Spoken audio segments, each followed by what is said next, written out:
Hi, I'm Annie Lively, licensed massage therapist in Richmond, Virginia. We'll be speaking with Jay Douglas, Executive Director of the Virginia Board of Nursing. This video covers three very important areas of concern for licensed Virginia massage therapists.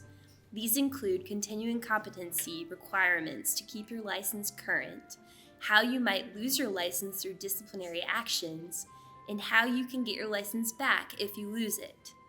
Finally, we discuss what you should do in the event that you witness or become aware of illegal massage therapy practice. Jay, how often are we required to renew our licensure? Renewal of a massage therapy license, the requirement is every 2 years. And so we try and keep that as simple as possible for people that have to remember, and we do it in your birth month and consistent with an odd or an even year depending on when you were born. So if you were born in an even year, then on your birth month, in even years you renew, and you renew every 2 years. And Jay, what are the massage therapy continuing competency requirements? Well, people are actually given an option in this area where they can maintain their certification with NCBTMB, or they take continuing education credits, 24 hours of continuing education credits. 12 of those have to be delivered by an approved provider, and that is all outlined in the regulations, the specifics of what areas and what an approved provider means. The other 12 can be taken in other ways, not necessarily through approved provider, and maybe things like teaching a course or doing research and other alternatives. Good. Definitely what I neglected to say is in that first 12 hours that has to be by a preferred provider, there has to be 1 hour of professional ethics. Correct, yeah. So lots of options to get continuing education then. Yeah, I think it's doable for people, yes. To kind of go off of that, if you do not meet the continuing education requirements, what can happen to you? Well, what happens in terms of the renewal process is people are asked to attest to having meet the requirements, and so therefore that requires being familiar with the laws and regulations, and as part of that renewal process, people are asked to ensure that they're familiar with those and have read those regulations. So they attest to that as part of the renewal process, and then periodically the board will conduct random audits, and that entails asking the massage therapist to submit documentation of what they've done to meet those requirements. So it's important. So a couple of things that are important about renewal is to ensure that you keep your address current at the board, with the board, because the only way that we can be in touch with you and let you know your license is due for renewal is to keep that address current. And then the second very important thing is to make sure that you keep documentation of those continuing education hours in the event that you are audited by the board. If somebody either doesn't respond to that audit or they do not meet the requirements that are in the regulations, then they could be subject to further disciplinary action. And Jay, for what reasons might a person's license be denied or removed?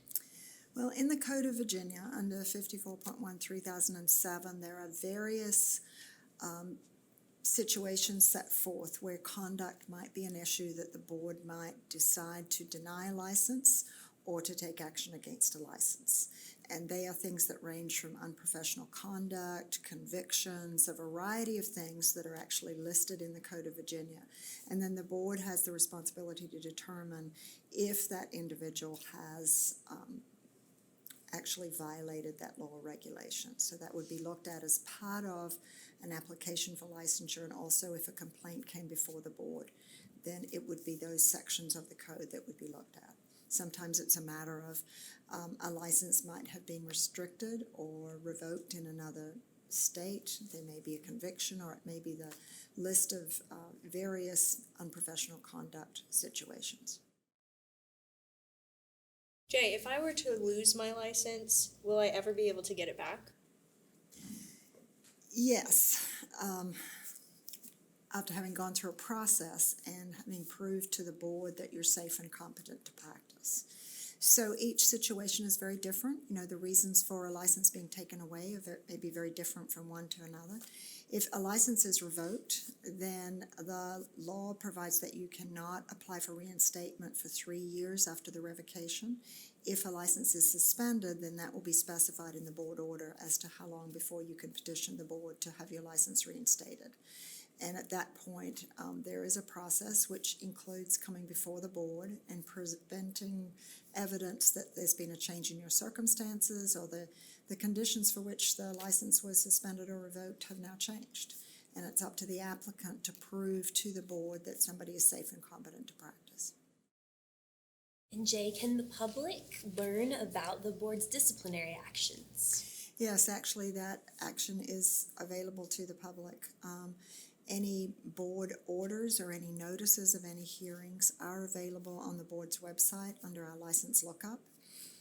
Or if somebody calls the board, we would certainly provide that information. We don't ever provide the details of an investigation or investigative report, but a notice of a hearing or a final order from the board is posted on license lookup and available for the public, patients, other massage therapists, anybody that might want that information.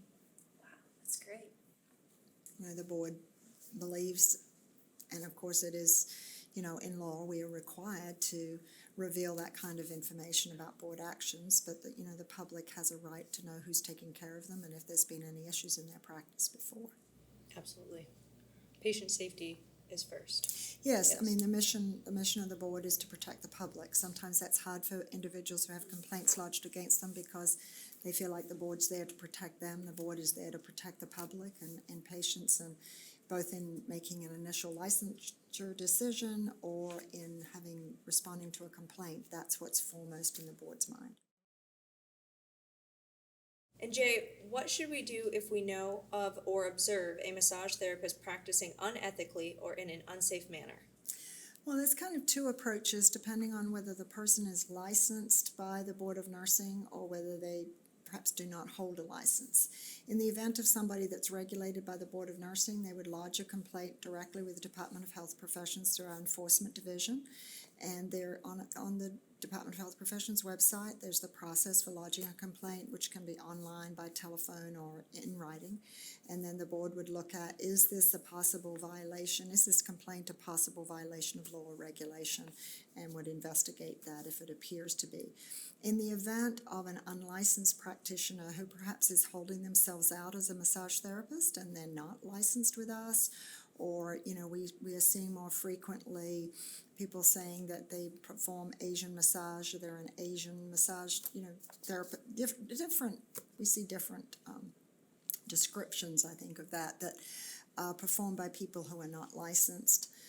It may be a law enforcement issue. Sometimes we get those complaints and we'll certainly refer them to law enforcement if the person's not licensed, but probably the best thing to do in that circumstance is to contact law enforcement. As we are certainly seeing, unfortunately in Virginia, some cases of human trafficking, some people really being taken advantage of, and sometimes trying to hide behind somebody who is legitimate and has a legitimate practice. You know, we've seen some fraud related to that, and you know, fraudulent licenses, or maybe trying to use somebody else's license even though a person is not qualified or regulated by the board.